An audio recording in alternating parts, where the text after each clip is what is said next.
Ng'empaka za Copa America zikomekerezebwa Chile ya kusamba Argentina ku Sunday mu final oluvanyuma lw'okuwangula Colombia ku goolo 2 ku bwerere. Ebisingawo katubifune mbujuvu. Fuerza Fuenzalida, gana el avión. Ahí va, se va de Fabra. Golpea sobre la banda, aparece Cuadrado, Arangui, gol. Gol za Chile zatebeddwa abasambi Charles Arguinzi ne Jose Pedri Fuenzalida. Final eno yemu neyo yakakomekerezebwa nga yawangula Chile kusimirigana penalty. Colombia n'abategesa ba United States be banasooka ku lunaku lw'omukaaga okulondako anatwala ekifo ekyokusatu.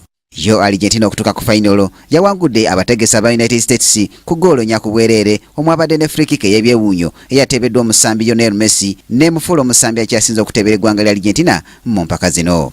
Ku Kingdom TV amanyiza g'ebyemizannyo nze Brian Katende. Abechi estaba habilitado de cabeza, simplemente hace una pequeña vaselina sobre la salida de Guzan para marcar el primero.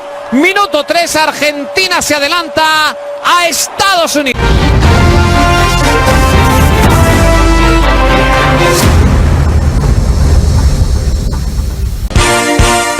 This is Kingdom TV.